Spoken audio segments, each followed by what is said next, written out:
Mosaic, a daily news program from Link TV, presents a selection of news reports from independent and state-controlled broadcasters from throughout the Middle East.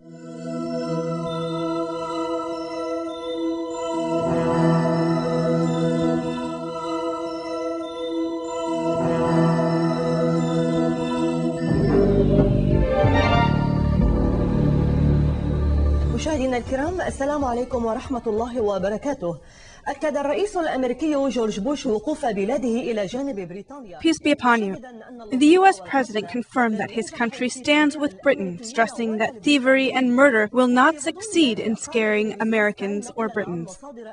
Meanwhile, a source from the Sky News television reports that a British security source said that the man that security forces killed at a metro station in London today was not one of the 4 bombers who tried to attack the metro system yesterday. Though earlier the London police chief Ian Blair said that the killing of the man was directly related to the investigation. Meanwhile, the police have surrounded a home in the area of Harrow Road in West London. During the raid, they used special equipment to dismantle explosives. غادت الاعتداءات التي استهدفت وسائل النقل العامة في لندن.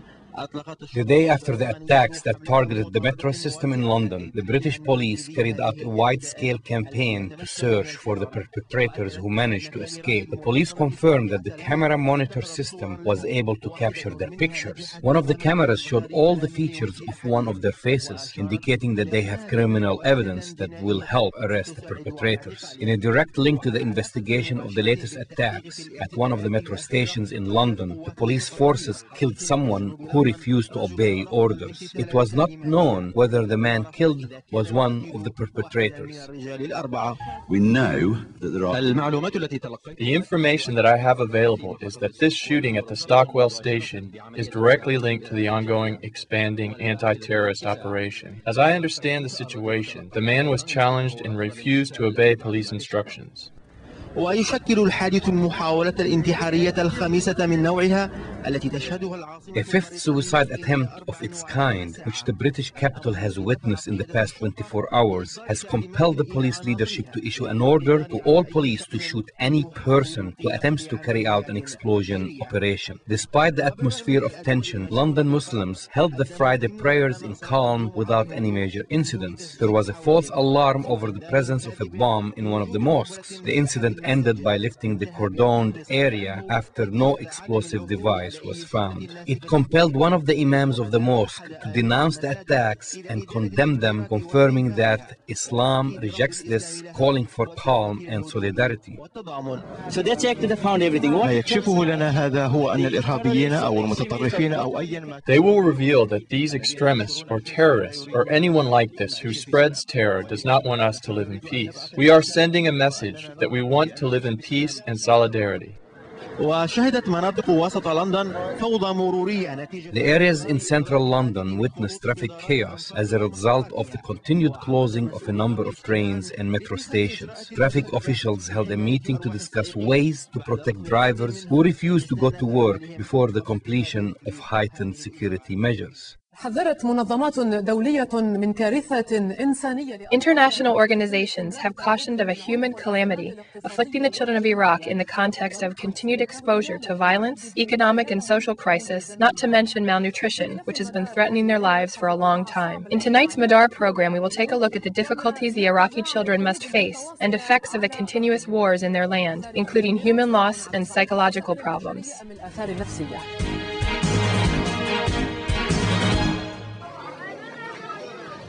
يشكل أطفال العراق مادة دسمة للإعلانات التي تتحدث عن. The Iraqi children have been heavily used in ad campaigns to portray a prosperous and hopeful future for the country.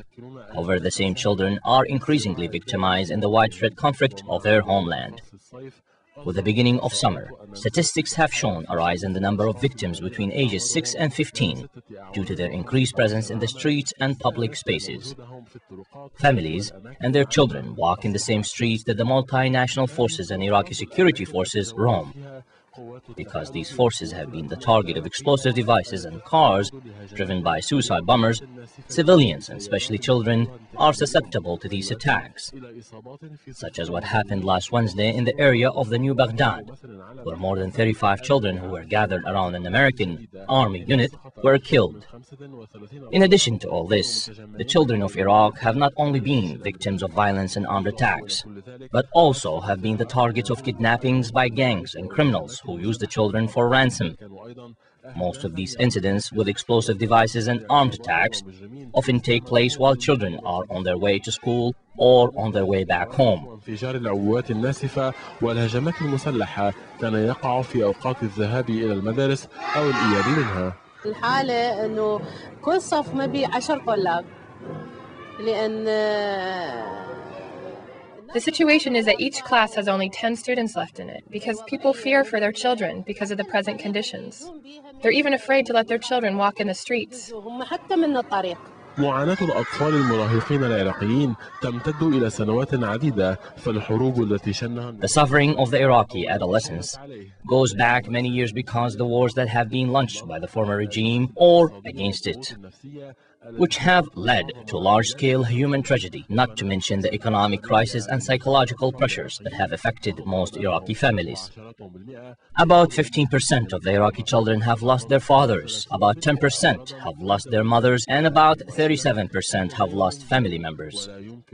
These numbers are always increasing, and it is almost impossible to keep track of them over a long period of time.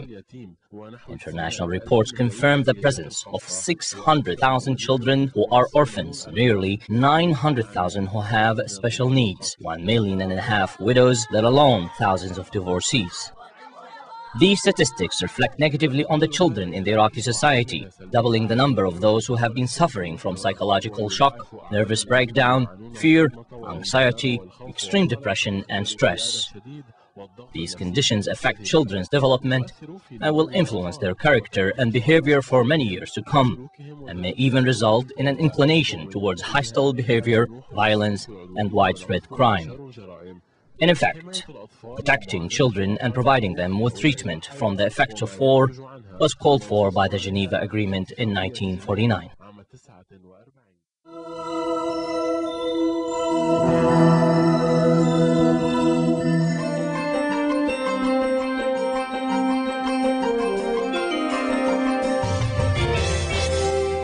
Brigadier General Khalil Matar and JaJa Khouri, fellow inmates of Samir JaJa, were released yesterday following over 11 years in solitary confinement. JaJa, the pardoned leader of a wartime Christian militia in Lebanon, who has been serving a life sentence in jail since 1994, is expected to be freed within days and immediately leave the country with his wife, MP Sitrida JaJa. Despite Matar and Khouri's release, the exact date of the Lebanese forces leader's release from his isolated Beirut prison cell is not yet known, although a judicial source said it is not likely before Sunday. Lebanese forces MP Georges Radouane told LBC television JaJa planned to leave the country with his wife Sitrida on Tuesday for Europe, where he will rest and undergo medical tests. He plans to meet Lebanese officials and gave a televised address at the airport before his departure. An amnesty law pardoning JaJa was approved by Parliament on Monday and published in the official gazette yesterday. JaJa, 53, is the only former warlord from the 1975 to 1990 civil war ever jailed for his alleged crimes.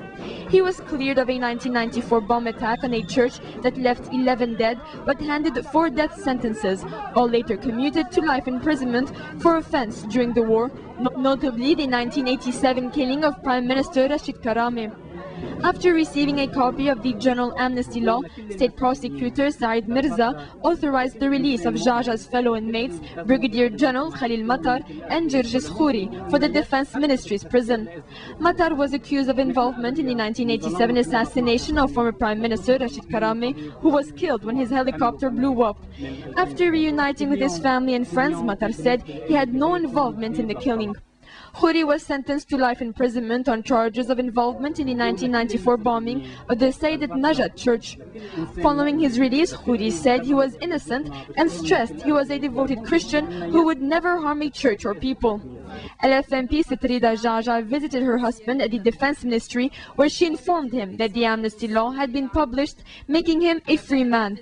The Central News Agency said upon his release, JaJa would head to Damascus, where he would meet with Maronite Patriarch Cardinal Nasrallah Boutros-Fer to thank him for his support during his time in incarceration. JaJa is then expected to make his first public announcement to the Lebanese public. In his first interview since he was sentenced to jail, JaJa told the pan-Arab daily Al-Hayat, dialogue should be the only way of solving problems between the Lebanese. He said, quote, "There is no sense going back to the past, and a rivalry in the future should take place using democratic means." Damascus said disarming Hezbollah, as the United Nations has demanded, would constitute a threat to national security in Syria. In an interview with Lebanon's Al-Nahar Daily, Prime Minister Naji Otari said disarming the resistance would transform Lebanon into open territory for the Israeli Mossad intelligence, which would do whatever it wanted. He added it would threaten national security in Syria. UN Security Council Resolution 1559 passed in September and calls for the disarmament of Hezbollah and Palestinian factions in Lebanon. Hezbollah is opposed to the resolution and says the question of disarmament is an internal matter which should be resolved through dialogue within Lebanon. Hezbollah was instrumental in ending Israel's 22-year occupation of South Lebanon in May 2000. Washington strongly rejected Otari's view and called for the implementation of UN Resolution 1559 on the disarming of Lebanon's armed militia. Otari rejected United Nations calls for the disarmament of Hezbollah, which the United States considers a terrorist organization. The U.S. State Department said, to the contrary, they undermined central government authority.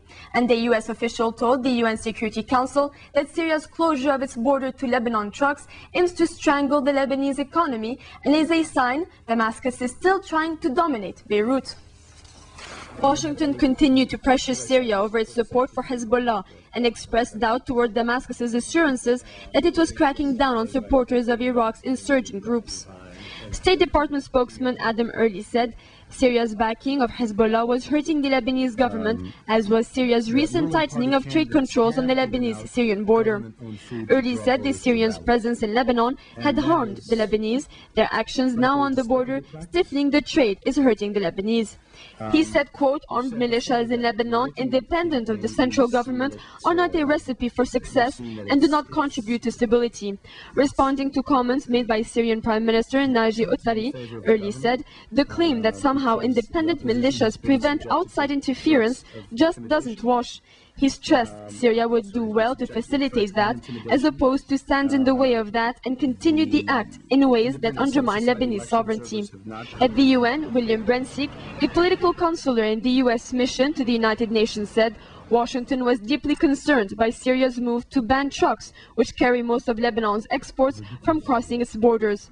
He said during a council debate on the Middle East, quote, this is yet another example of Syria interfering in Lebanon. The Syrian government is signaling not only to the Lebanese, but to the rest of the world that it is still trying to call the shots there. Syrian custom officials say they have had to tighten border controls on security grounds. The U.S. official said Syria's clampdown underscored the need for the two neighbors to establish normal diplomatic ties with one another. Ties between both neighbors have weakened following Syria's withdrawal from Lebanon in April, which was pushed by the Lebanese people and the international community following the assassination of former Prime Minister Rafi Hariri. The U.S. official said while the United States welcomed legitimate efforts to block terrorist and illicit trade, quote, this is clearly an attempt by the Syrian government to strangle the economy of Lebanon. The United Nations said comments made by the head of UN probe into the assassination of former Lebanese Prime Minister Rafi Hariri had been published by a French newspaper without authorization. A statement from UN spokesman in Beirut, Najib Frigi, said the report that Melis obtained information from several countries was not all true. The French daily quoted Melis as saying that his team had received good information on the case from Israeli authorities. Le Figaro was not immediately available for comments. The UN Commission of Inquiry was ordered after a fact-finding mission found major flaws in Lebanon's own probe. British Ambassador to Lebanon, James Watt, along with EU representative Patrick Renaud, met Prime Minister Fouad Siniora and congratulated him on the formation of the new government. Watt called for urgent reforms in Lebanon and said the European Union would back Beirut in its positive changes. He also informed Siniora on the meeting of EU foreign ministers, which was held in Brussels on July 18th.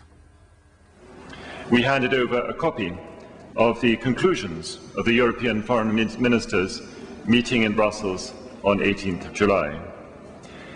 In the first place, the ministers strongly condemned the bombings which have taken place since October 2004 and called for a full investigation.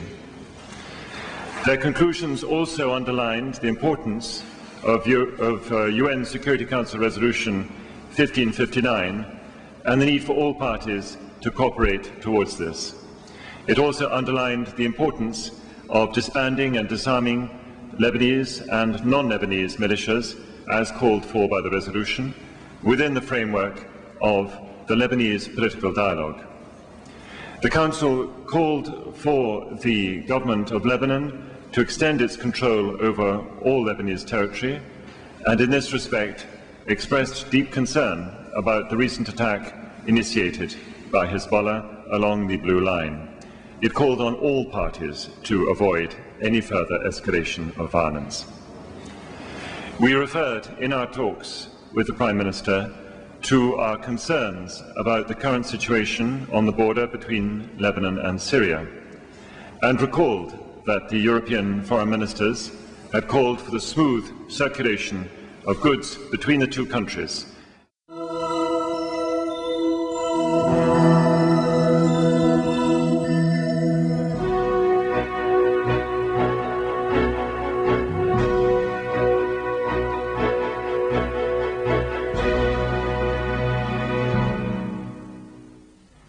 The Israeli army opened an investigation on a videotape recorded by one of the protesters on the construction of the Patad wall, which the occupation government built in the Palestinian territory. The tape shows an Israeli battalion commander beating up an unarmed citizen in Amatin village near Qalqilia Governorate, and also showing the occupation soldiers firing tear gas bombs on protesters with no justification for the use of violence and gas bombs.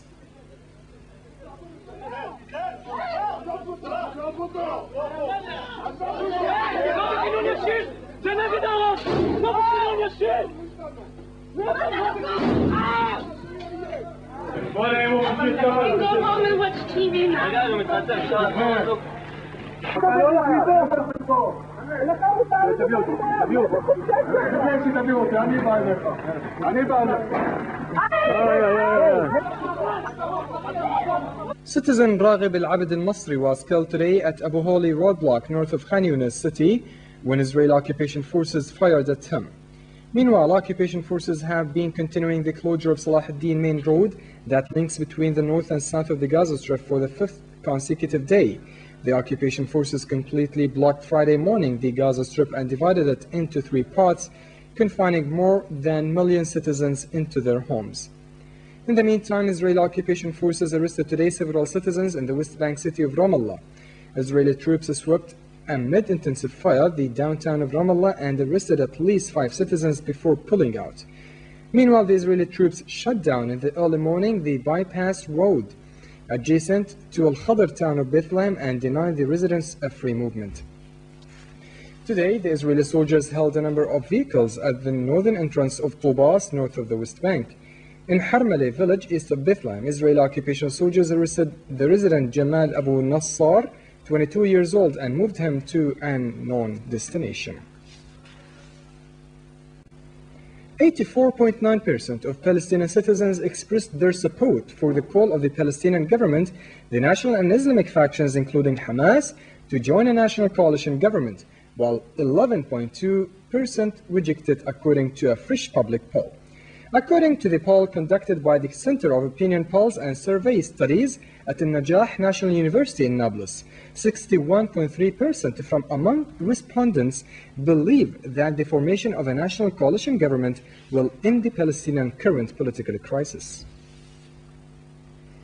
More than 20,000 opponents of Israel's historic Gaza Strip pullout held a mass protest today in what has been billed as a bid to break into settlements and impede next month's withdrawal. This swelling crowd, dominated by religious Jews opposed to the withdrawal of the Israelis from Gaza, was matched by 20,000 soldiers and police seeking to contain a protest the authorities have called illegal. Israeli security forces are under strict orders to prevent the protesters from reaching the Kusufim border crossing and forcing their way into the Jewish settlements, to which public access was sealed off last week. Police said 100 vehicles had been turned back, with around 15 arrests made of people suspected of a plotting to create trouble.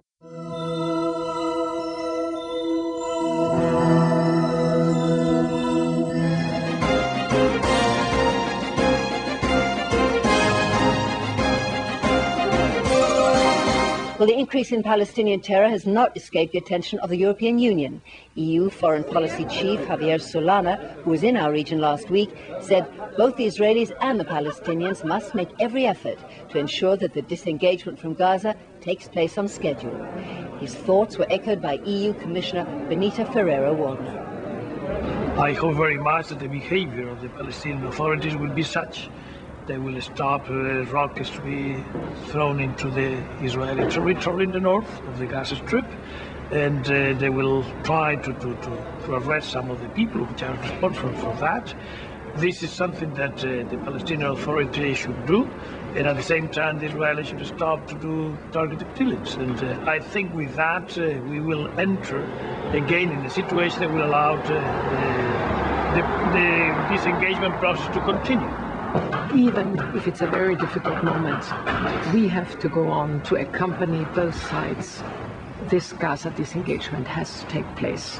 It is a chance, and we have to take this chance. But we know, and we always knew, the closer we come to the disengagement, the more difficult times would be. There is a great tension, that's true, but I think we have to go on. There is no other chance. In our top story, Israeli police declared a state of emergency this morning and sealed off the site where the anti-disengagement protesters have gathered outside the Gaza Strip.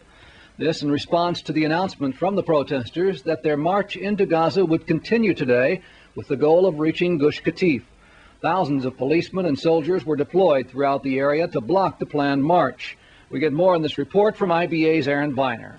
40,000 anti-disengagement protesters camped out overnight at the village of Kfar Mayamon by the Gaza Strip on their march toward Gush Katif.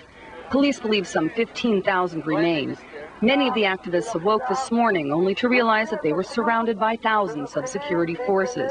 This camp is a camp of people who decided they wanted to do a 3-day march to protest the government's policies, the policy of expelling Jews from their land, from their homes, for having done absolutely nothing wrong. Perfectly democratic right of every person in a democratic country, which is what we thought that we lived in, perhaps until yesterday, to protest peaceful march. As the battle of nerves continues, demonstrators say they are determined to continue their march to the Ra'im Junction, the next stopover on the way to Gaza. A late-night standoff between the two sides led to a reversal of an earlier decision by police to evacuate protesters from the area. The demonstrators erected a tent city in the parking lot across from Kfar Mayamon, just some 20 kilometers away from the Kisufim crossing point into Gaza. At least a third of those on the march are young children. Scuffles between police and activists broke out early this morning as the second of the 3-day march began. Thousands of additional police and army forces have been streaming into the area to help prevent the protesters from making their way to Gaza. The last time the police declared this level of alert was last November, when Yasser Arafat died.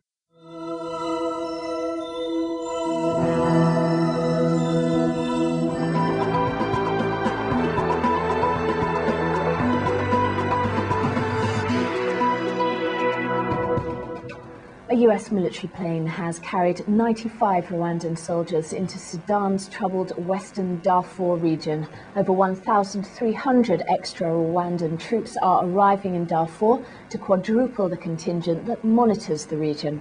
Tens of thousands have been killed and more than 2 million have fled their homes there during a 3-year rebellion.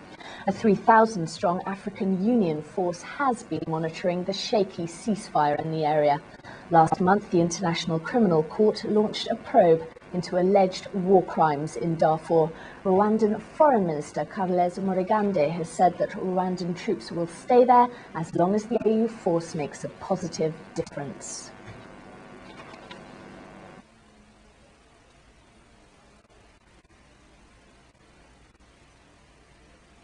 Is to support the African Union and specifically the Rwandan troops who are going to Sudan to provide security for the humanitarian crisis that's been going on there for quite some time. Is to protect the AU monitors who are there, protecting the equipment of the African Union and other agencies there.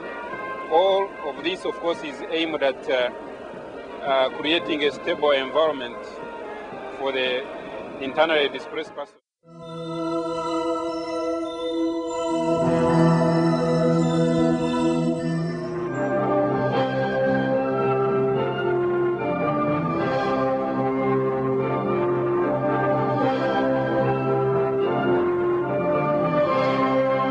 In the name of God, the compassionate, the merciful, thanks for joining us. This is JaJa English News and I'm Fariba Wahid in Tehran. This week's Friday prayers in Tehran was led by Chairman of the Expediency Council, Akbar Hashemi Rafsanjani, who highlighted the need for the world to respect Iran's legitimate right to apply nuclear technology for peaceful purposes. Mr. Rafsanjani, who was addressing thousands of worshippers on Tehran University campus, also said certain countries still have monopolistic attitude and are after depriving Iran of its legal right to use peaceful nuclear technology. However, as chairman of the Expediency Council asserted, quote, if we can defend our right against evil acts by the West, we will register a great honor in the history of the Islamic Republic. Iranian President-elect Mahmoud Ahmadinejad paid an unofficial visit to Isfahan nuclear facility, central Iran, late Friday. No details are yet on the visit. However, political analysts believe that the event is in line with Tehran's insistence on the peaceful use of atomic energy. And delegates from 30 countries at the UN Security Council slammed Israel's decision to continue construction of the separation barrier in the east of Beit al-Muqaddas. Iran's UN Ambassador Mehdi Daneshiazi also told the United Nations Security Council meeting in New York late Thursday the latest decision by the Zionist regime cabinet on construction of the barrier is clearly ignoring the will of the international community. The meeting was held at the request of Islamic and Arab states due to the Zionist regime ignoring the vote of the International Court of Justice and the UN General Assembly.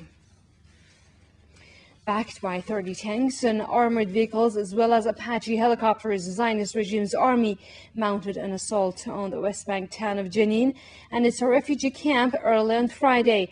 Throwing a siege on Jenin neighborhoods, the Israeli army has staged a house-to-house manhunt for Palestinians. The aggression came on the heels of a Thursday night meeting between the U.S. Secretary of State Condoleezza Rice and the Zionist regime's officials in Tel Aviv to finalize a plan on the Israeli pullout from Gaza Strip. Now a brief look at some other news. Oil prices climbed by more than $1 a barrel Friday, one day after China's decision to abandon its currency to the US dollar, a move which makes oil prices cheaper for China, the world's second largest consumer of crude. In New York Mercantile Exchange, light sweet crude for September delivery rose $1.52 to settle at $58.65 per barrel. Pakistan has agreed to the establishment of Iran-Pakistan Joint Investment Company. Government spokesman Rashid Ahmad says under recent agreements made with Iran, the company, with a capital of $25 million, aims to support trade investments, boost economic activities, and identify investment opportunities.